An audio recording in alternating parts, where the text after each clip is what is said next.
Hello, everyone, and welcome in to GC Live here on Gamecock Central.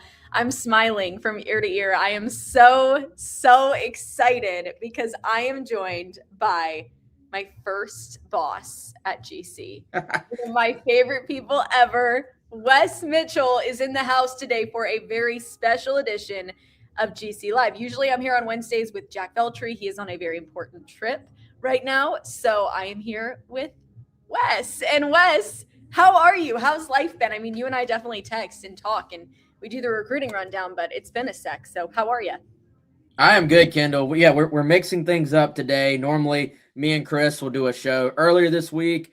Chris is doing some other things. Jack is doing some other things. So we just decided we were going to join forces. And this is an old school show, Kendall. So we have done these, but it's been a long time. So I'm excited to be here.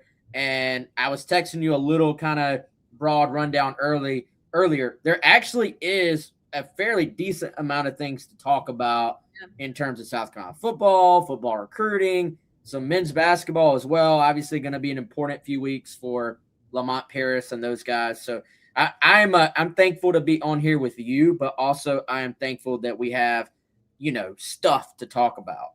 Yes, so much to get to here today. And I remember, I mean, Wes and I have done these shows plenty of times since I graduated college, but we were doing GC Live together pretty frequently when I was in school. And I would sit at my desk in my little townhouse right by Williams-Rice Stadium. And I had like a little ring light that I would turn on and a full little studio that I made. It was actually outside. It was in the hallway. So my roommate and I had rooms. And then in the hallway, I asked her if I could make a studio. And I put some like GC stuff behind on the wall. And yeah, that's how I remember starting GC Live with Wes. So it is full circle. And it's been almost 5 years, I think. It'll be 5 years in August since Wes and I like first officially met. So excited to be here today. And we are here because of our amazing friend, Clint Hammond, who helps to make this show possible, Wes.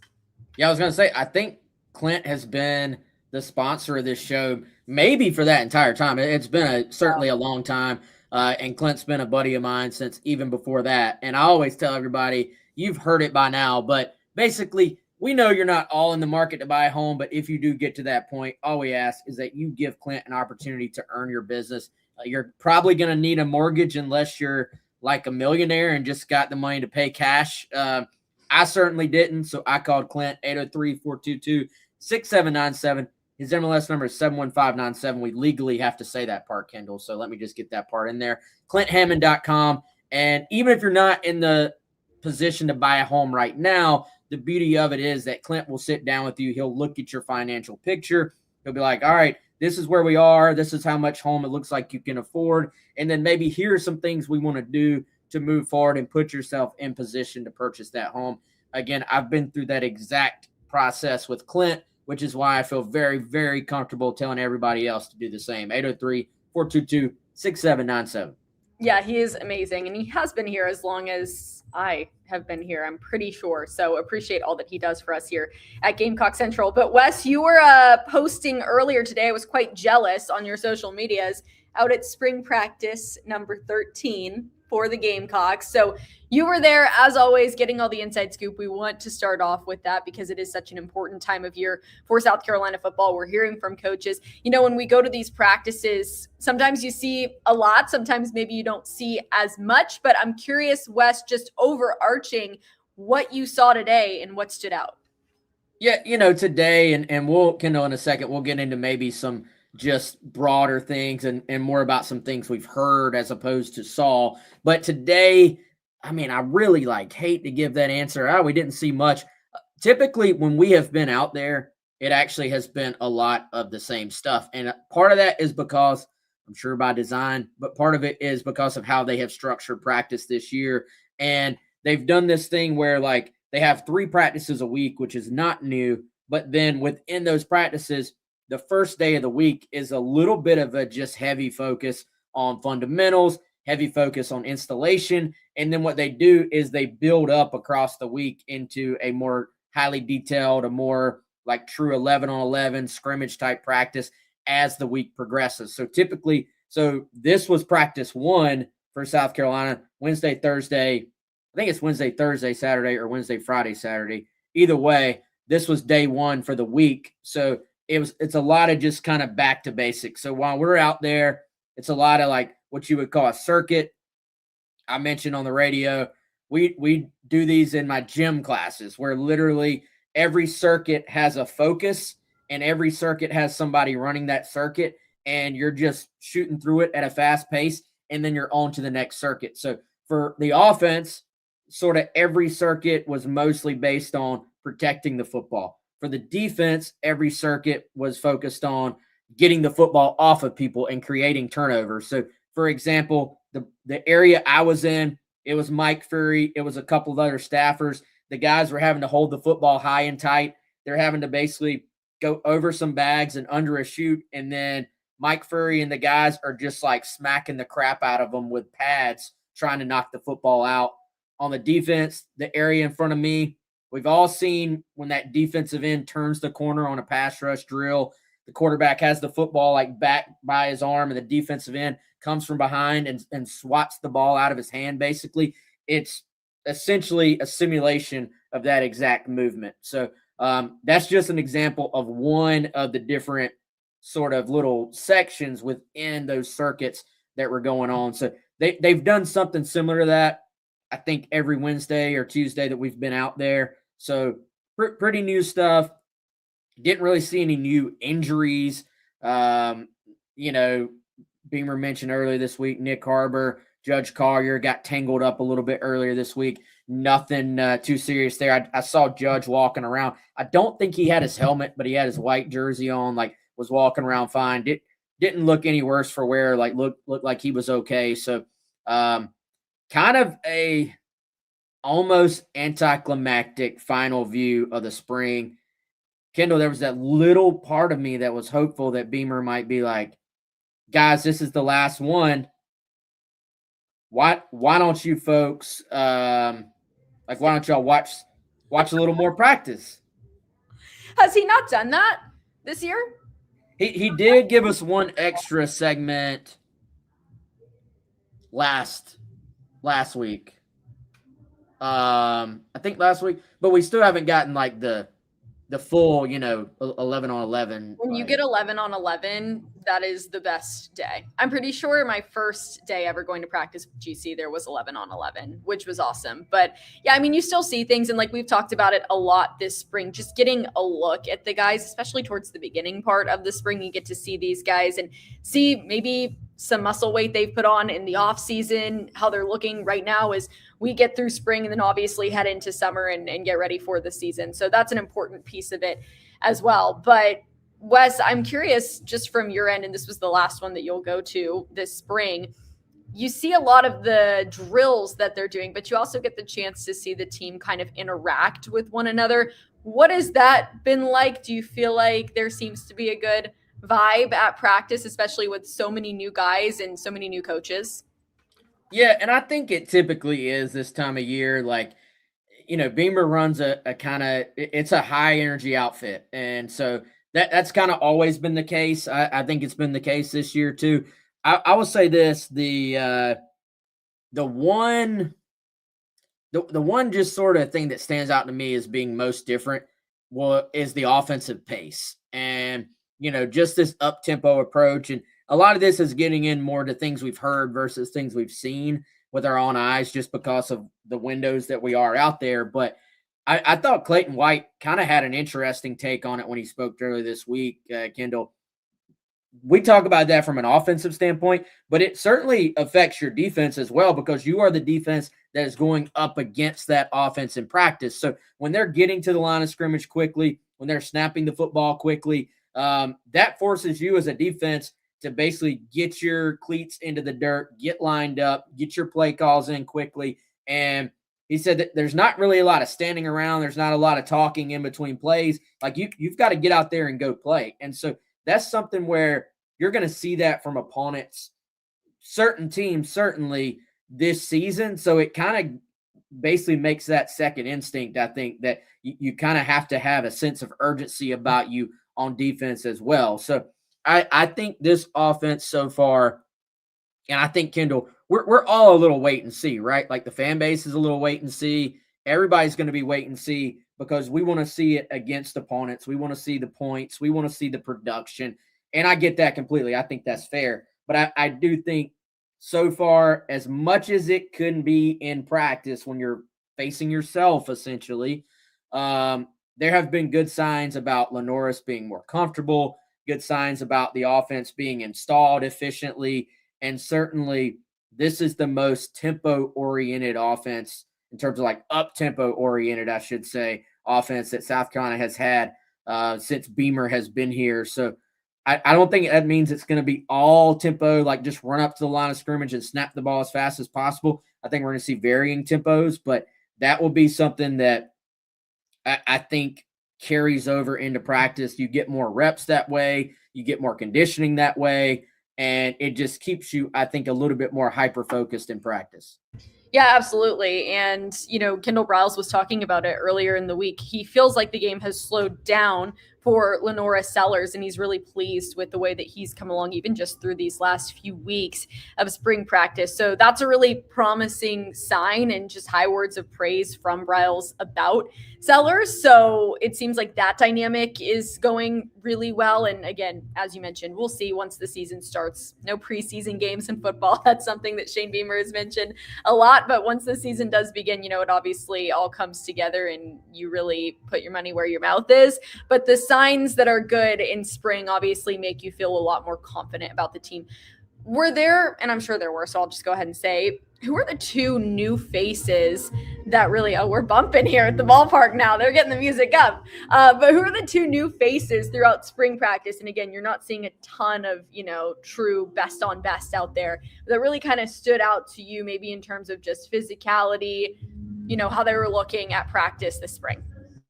Yeah, and Kendall, you gave them the background earlier of doing it in your hallway, but so you're at the Knight Stadium right now, right? Okay. So if you hear anything, y'all have a game today? Is that? We do. We have a game tonight. There they are out there.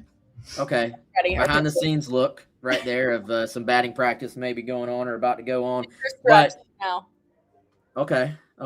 But yeah, I think there's always guys you hear more about than others. And did you ask me about newcomers or just anybody? Newcomers. But we can go. Do you want to do anyone? I mean, let's do two categories. Let's do newcomers, like one on offense, one on defense, and then we'll do just anybody. So 4 people. Okay. Yeah. Let me start on defense. I actually think there's several guys on defense. I'm just going to throw them all out there. I think first of all, classic. Yeah, I know. I'm cheating. So Julian Walker, who, flipped to South Carolina the day after signing day from Michigan.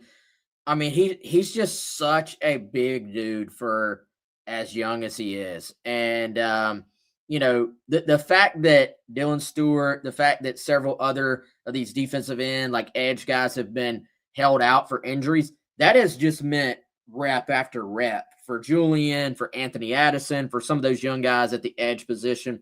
So I think that's a guy in terms of newcomers that is going to play and certainly going to be able to play some type of role. I think you look at Jazavian Currents at safety. He has been as advertised. I mean, you're talking about, depending on which rankings, those are probably your two highest rated guys, or at least two of the highest rated guys in that class, Kendall. So no real surprise, but it is certainly good to see them already living up to that. We know that's not always the case, that you're just going to instantly come in and live up to that. And I think, honestly, all those defensive tackles, like all the new guys at that position, Noah Clark has come in as a freshman and turned some heads, even though that's not someone that any of us would be saying he has to come in and play, because they brought in 3 transfers. You bring back a Gabe Brownlow-Dindy. You bring back a Troy Pikes. Like, they're in a pretty good spot there already. Tomiwa Durajaye comes in as a veteran player who started at a bunch of spots. Kelby Collins comes in as someone who played an off-the-bench role at both Florida and Alabama, but is highly thought of. And, I was told don't count out Jordan Thomas, who comes in from Georgia, has not played a ton in his career, but is still a young player, was a 4-star guy out of high school. And it's just kind of that reminder again, like, hey, hey, just because you're not playing as a true freshman at Georgia, like we all know how well they recruit. We all know how much depth they have on the defensive line in Athens. So just an example of a guy who wanted a chance to play. I really just like that room overall, like the depth, the experience, the long-term projections there when you're looking at some of the young players. So those are all guys that have just turned heads and that we've heard a lot about. Somebody asked about a sleeper here in the chat. You know, to me, Cassie Barnes has come in, was not incredibly highly recruited as a true freshman, but has come in and has done some impressive things too, from what we've heard. So I think they feel like they hit on a bunch of players on defense that are going to come in, and all those guys aren't going to come in and like start, but just that they feel good about both short term and long term them making some type of impact in this program. I love that. I love the in-depth, detailed answers. And it makes you feel good because obviously South Carolina knew they had some work to do after last season. It did not go as planned. It was very disappointing. So you want these guys to come in and be able to make immediate impacts. And when you're kind of seeing the pieces come together and seeing the potential that could be there for them to make those immediate impacts come this season, that's really good stuff as well. So anybody else, Wes, that you want to talk about as we continue here? Well, did I name too many guys, Kendall? Is that what you're saying? No, I'm not. I'm just giving you the floor. You know what I mean? Okay. All right. So let's go to offense. Yes. And, I would say I feel like we have heard more just in general about specific guys on defense in terms of newcomers. But let's start with returnees. And I think there's been a lot of talk about Lenora Sellers just in terms of being, like we talked about, more comfortable within the offense. That's a fairly obvious one. We were told pretty early on to look out for Mike Tyler at tight end. He's someone that, was fairly highly recruited out of Hammond, but wasn't just this 5-star, can't miss guy. Played on special teams quite a bit last year as a true freshman, and has really taken a step up in terms of his projected playing time at tight end. So I think that's someone to keep an eye on, especially all the stuff about, Mike Smith leaving, and then was he going to come back? Was he not going to come back? All those things. I think Mike Tyler, pretty athletic guy, steps maybe a little bit into that Mike Smith role at that position. And I also think Matthew Fuller at running back is someone who has had a pretty good just overall spring camp from what we've heard. I think this offense is a good fit for him as well. And I think those guys with Stan Drayton are in just really, really good hands. In terms of newcomers, I would say Nitro Tuggle has created some buzz. Let's see. I'm trying to go through the offensive linemen. I mean, you're talking about right now, Kendall, probably 4 of your 5 positions you would project to be transfers in terms of your starters on the O-line. So, I think a lot of those guys have come in and put themselves in a position to earn spots. Now, I know Gamecock fans are in wait and see on the O-line, and I get it completely. And you haven't gotten an opportunity to even see what Jacarius Peak can do because of the injury. So he's a projected guy to obviously, once he's healthy, get in there and start. So I guess we probably won't go into individuals on the O-line there, but a lot of those guys have at least done enough to put themselves in a projected starter type role. So trying to think. Those are probably the folks that stand out the most to me right now, Kendall. I love that. Yeah, it's going to be fun to watch the progression. And again, this was your last practice, correct? Your last practice that you get to go to in the spring? Yep. So the team will have 2 more, Kendall, but this is the last one that media would be at. And of course, no spring game this year. So they still have a practice on Saturday before the big Spring Fest event thing. Going to the Spring Fest? Not sure yet. TBD. Wes has a lot of options, Wes is invited to lots of events. So my option is staying at home on the couch and watching TV and watching baseball.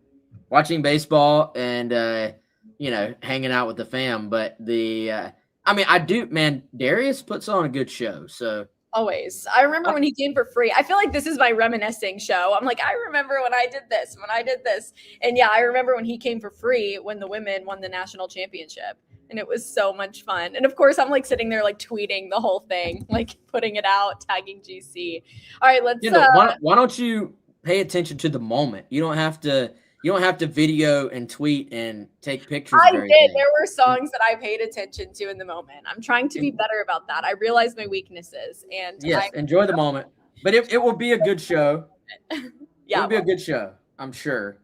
I'm not so. This is just me personally. For a lot of people, I'm sure there's some excitement about the other stuff. There's going to be food trucks. There's going to be autograph sessions with the team. There's different musical acts like outside of the concert going on all afternoon for free.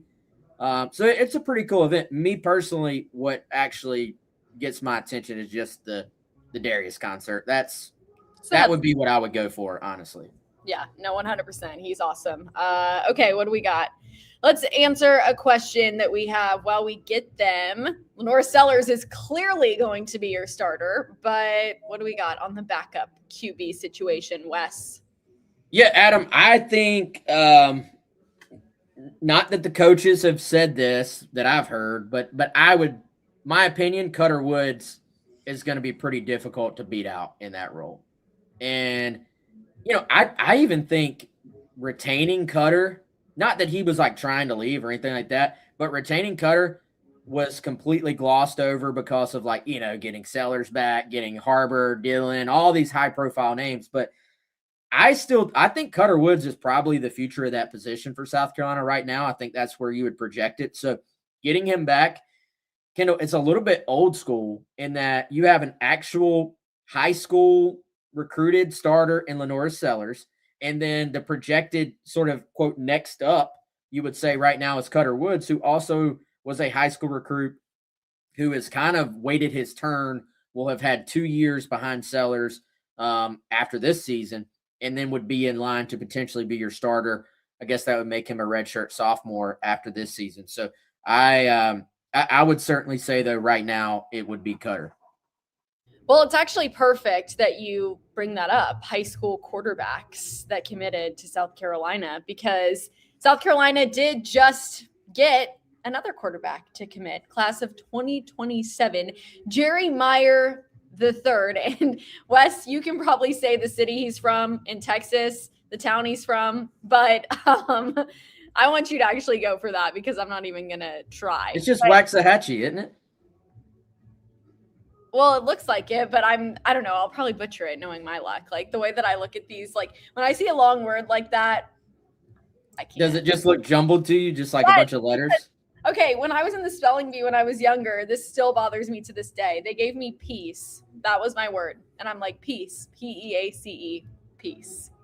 And they're like, no, you're out. I didn't ask for the definition. It was you have to ask for it in a sentence. I know. I didn't do that. I was like so confident. I'm like, how did I get this word? I think my teacher like must have been like against me or something. I don't know. But anyways, yeah, I saw that and I'm like, all right, Waxahachie, Texas, class of 2027, quarterback, guy that South Carolina is excited about, Kendall Browse recruited. So this is a good get for South Carolina, West. Just what do you make of this commitment for the Gamecocks? Yeah, and I'm, of course, Huddle wants me to watch a 10-second commercial before I can pull up the. Wes is pulling up the highlights. I'm trying to get the highlights for the people, right? This. If you're on the video version, just hang tight. We got. Wes is just looking through some technical. Share a Chrome tab. I have too many tabs up, Kendall. What are we doing over here? Okay, here we go. Jerry Meyer. Yeah, like you said, very, very highly involved here was Kendall Briles because Jerry Meyer was actually committed to Briles at TCU. He decommitted after Briles left, and then South Carolina was pretty heavily involved from that point forward after Briles got the job here. So he was always someone I think you had to keep an eye on just because that relationship. And, not the big 5-star, high 4-star guy. I think some of that is just because of size, and he's not the elite runner that you see. Like if you're going to be an elite quarterback, 5-star guy, typically you're going to be one of these big 6'4", 6'5", huge arm. You're going to have some athleticism, kind of that prototypical type guy. He's a little bit more of a, I'm going to distribute the football, leader, play within the system. Now, it's going to make some plays. Like this is an accurate kid, willing to put the ball in tight windows, plays in what is, I would say, arguably one of the most tough areas to play in the country. Like not just in Texas. We know Texas has great football, but talking to some of the other recruiting guys who have covered him closely, like this is some of the best football in the entire United States, and goes out there highly, highly productive, gets the ball out quick, is going to be, I think, just a really good scheme fit for what Briles wants to be. And if you want a kind of a comparison, he's a little bit like Josh Hoover, who was at TCU with Briles the past couple of years, transferred out after Briles left and is at Indiana now, but is going to throw the ball from some different arm angles, has enough athleticism to extend plays, but is going to be a pass-first guy. And, talking to Charles Power, it's kind of a good fit, a good compliment, I think, to the other guys in the room. You have a super athlete in Landon Duckworth.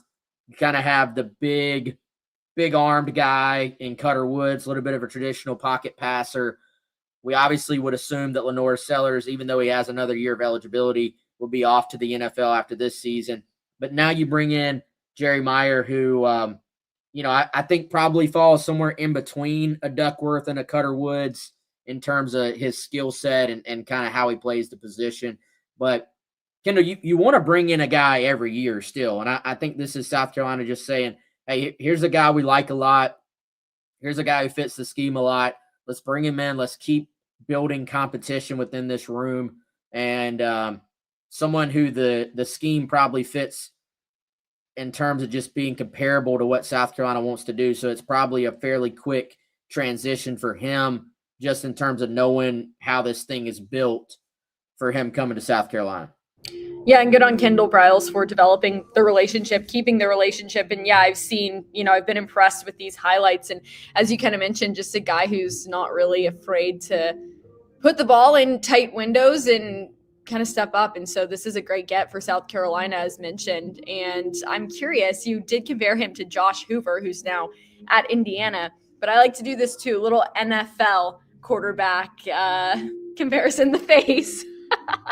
I'm putting Wes on the spot right here. But if you had to maybe compare a little bit of his game to quarterback that we see play on Sundays, who would it be? Good grief, Kendall. Talk about putting somebody on the spot. Well, you comparison to a college quarterback. So now you give the comparison to an NFL quarterback.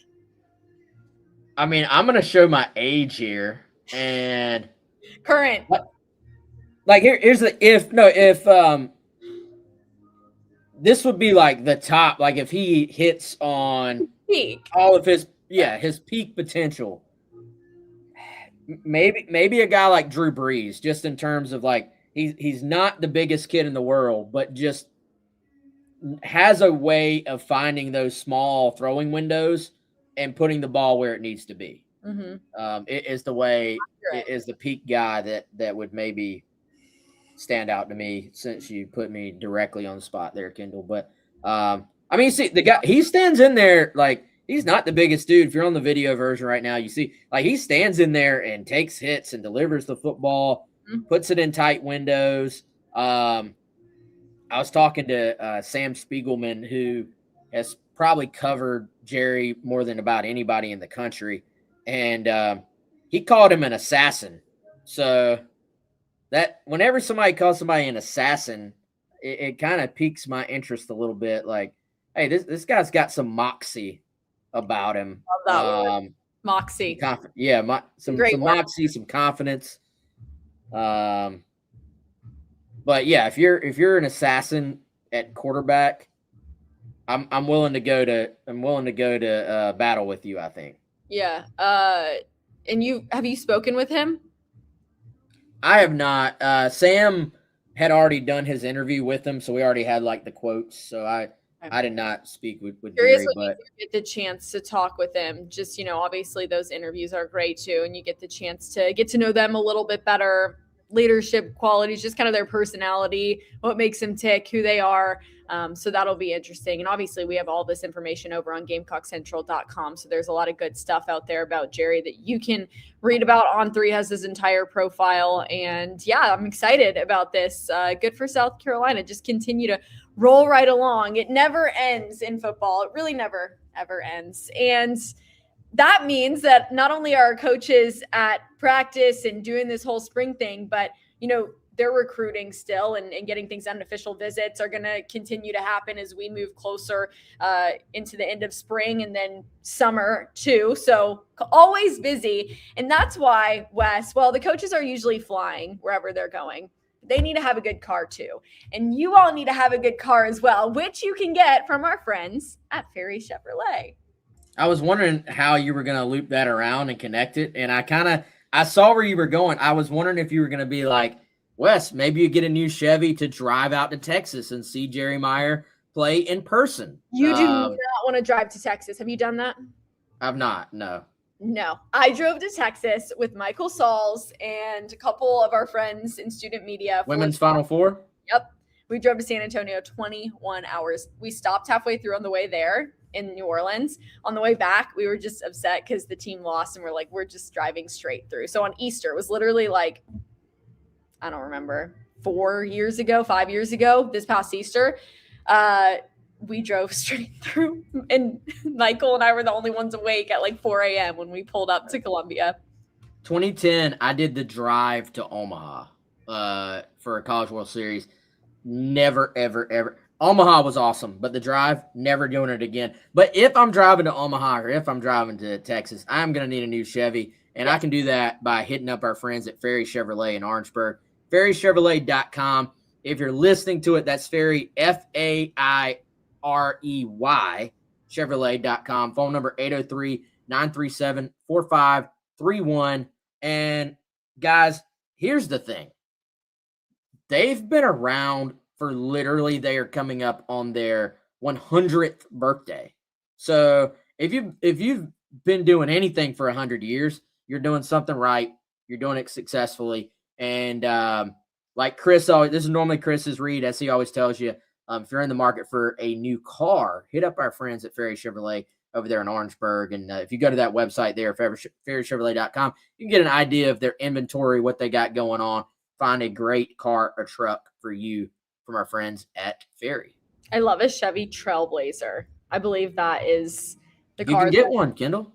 I want to, because I drove a rental Chevy Trailblazer to Nashville recently, and it was awesome. We're just helping you out with houses, with cars. So when you're making these big purchases, you know exactly what to do because we've got you hooked up here at Gamecock Central. All right, Wes, we've talked a lot of football. I'm curious, any final thoughts on football before we move on to basketball?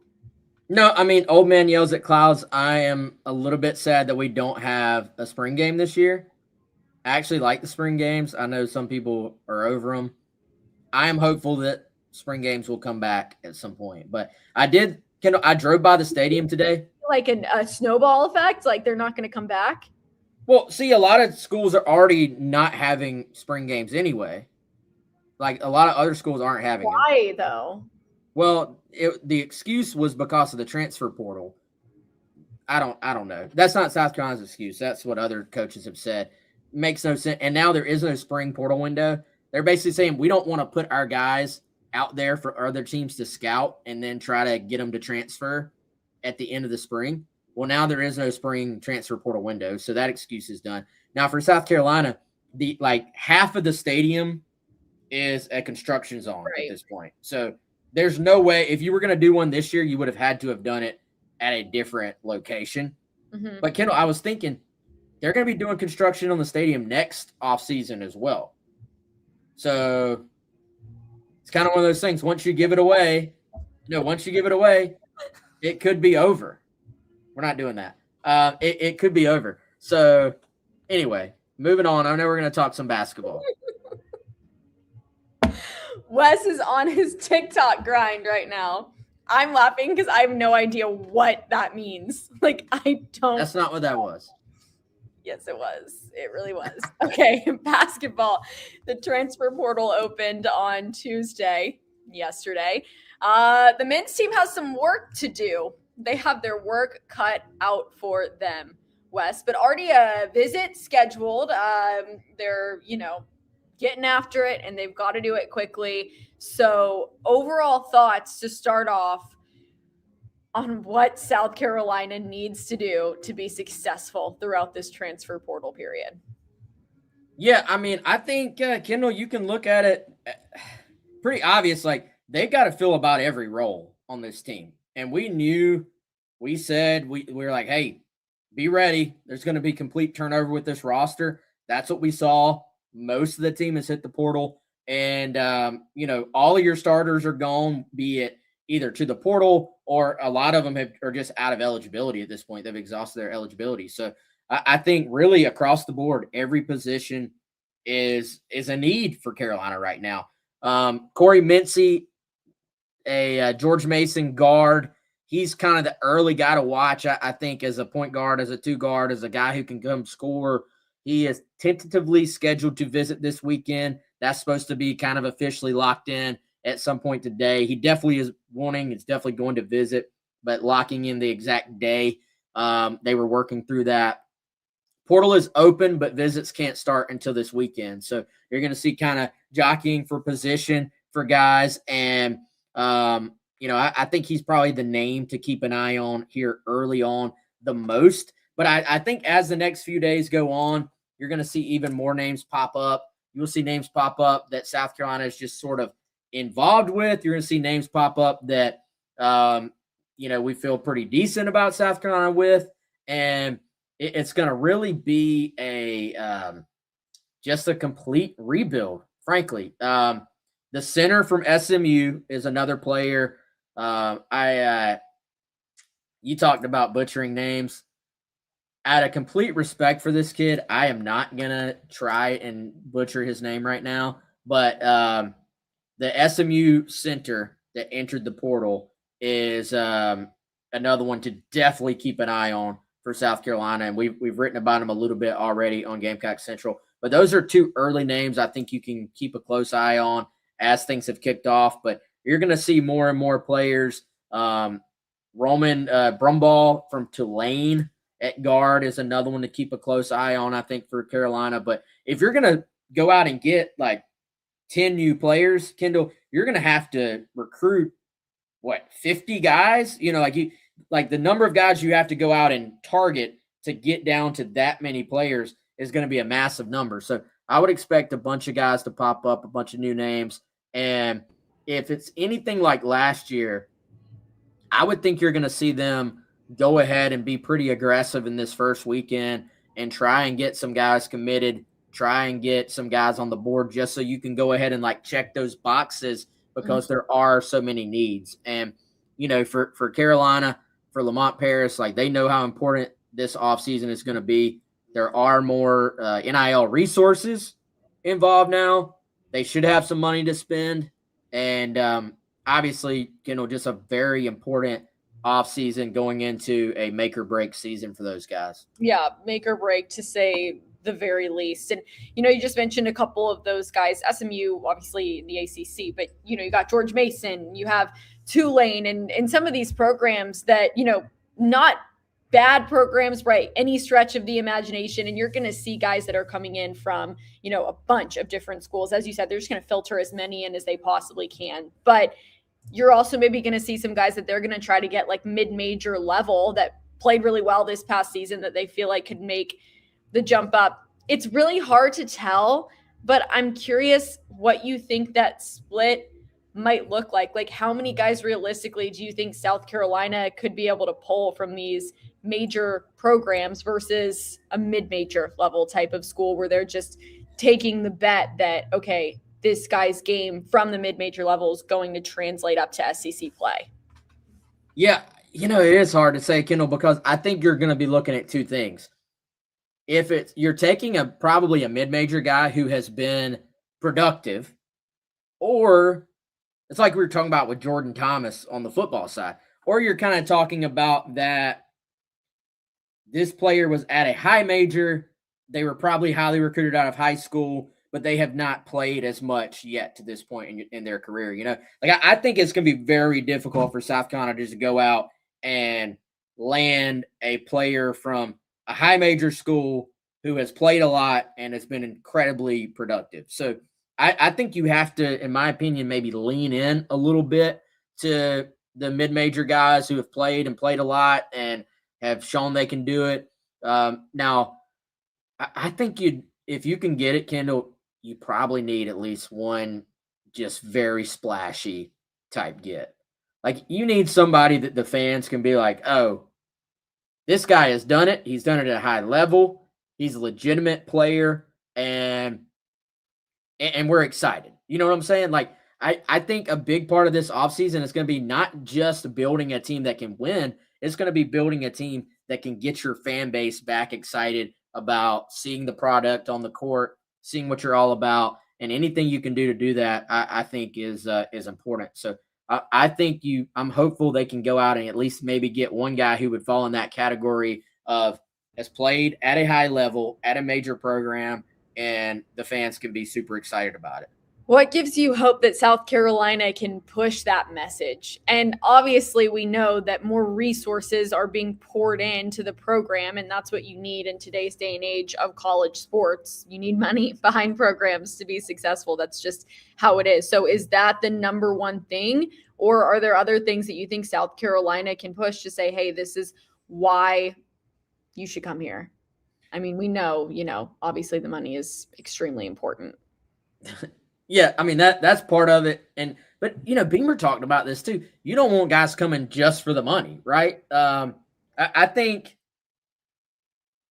you basically have to.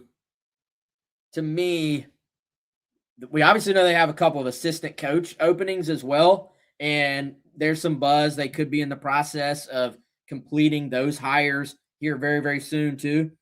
I think it goes back to your relationships. Like, are there guys out there that, whether it's Lamont Paris, whether it's Kerry Rich, Tanner Bronson, or your new coaches you bring in, can the new coaches you bring in bring some excitement, but also bring some relationships? Like, oh, I know this guy from my previous stop, or I recruited this guy at my previous stop. Let's use that to get him on campus. And so, yeah, I mean, I think you're absolutely right. Like you are fighting an uphill battle, to be honest. Like, it is what it is. They've had a couple of just disappointing seasons. So I think it's going to be about, for those guys, yes, the money.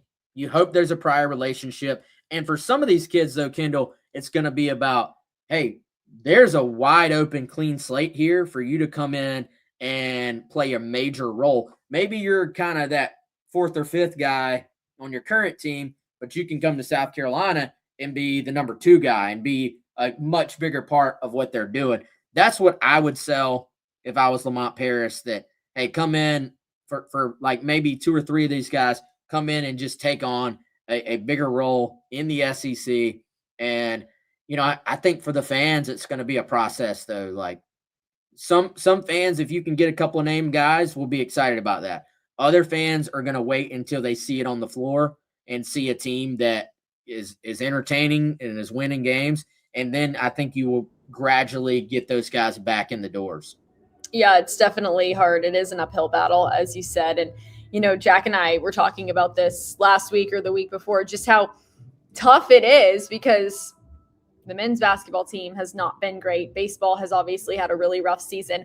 Football didn't have the season that it wanted to have last year. And it is such a crazy world now with college athletics. But those 3 programs not living up to the standard, I think, that's been set, has been hard. But I do think it is promising that the resources are being poured a little bit more into this men's basketball program. Thankfully, the women's basketball team, they're making Final Fours like it's no problem every year. But yeah, we are going to hopefully see some improvement there with the men's team. And I think we will. Time will tell, but this will definitely be a busy time for Lamont Paris and his staff, Wes.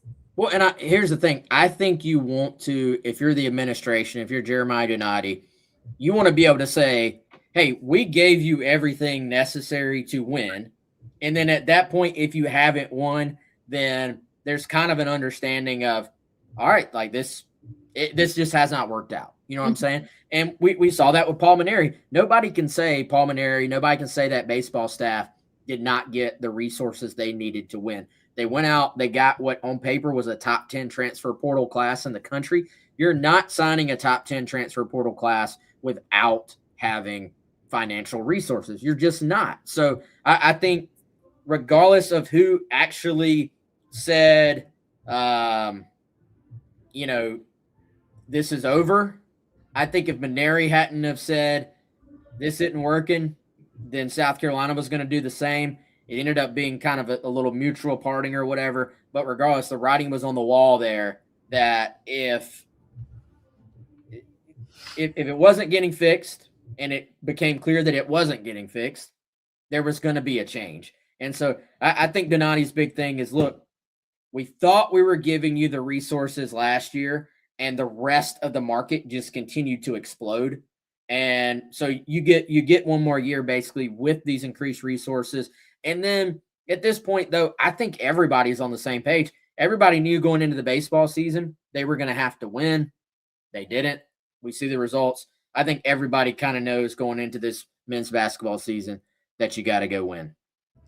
Well, we'll see if they can get it done. Over on Gamecock Central, we will have all of the latest for you on this transfer portal process for South Carolina, who's coming, who's visiting, how things are going, trying to talk to those guys, just getting the latest. It really never ends, Wes. I'm not talking about basketball in specific. I'm just talking about sports at the college level in general. There's always something to talk about. And before we get out of here, South Carolina, I just want to go back to football for just a second because we were kind of hinting at those official visits that are going to be coming up here over these next few weeks.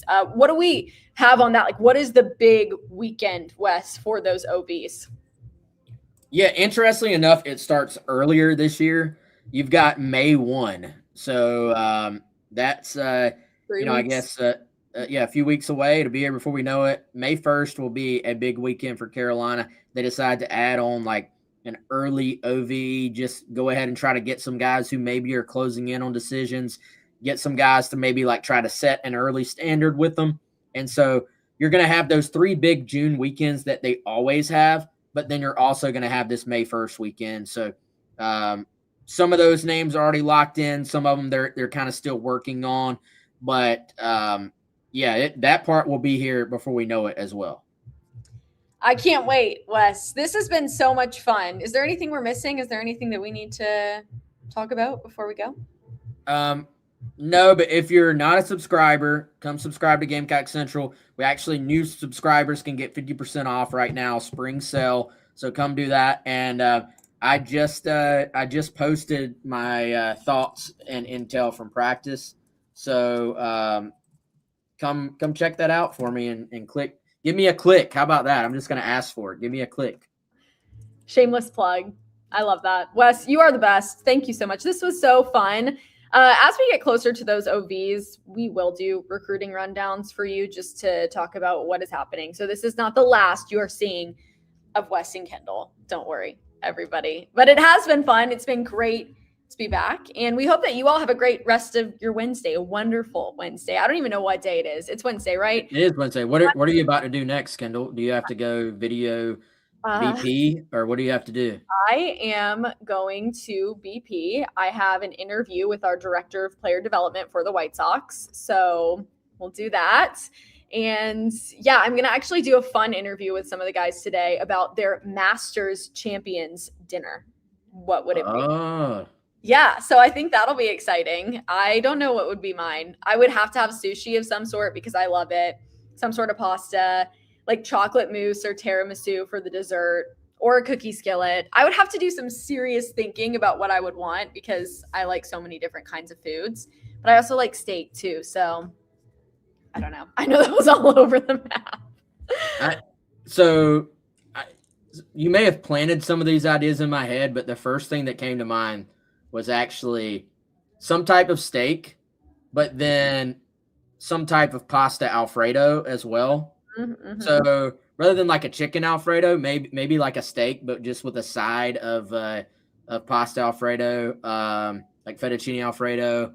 The chocolate mousse though, So good. I'm like on board. I'm digging the chocolate mousse. I think when I win the Masters, that'll have to be my dinner. Yeah, but there are so many good options. It would be really difficult to pick. So I'm going to put them on the spot and see how they do. But yeah, when it's baseball season, I lose all track of the day. I don't know what day it is. It is Wednesday.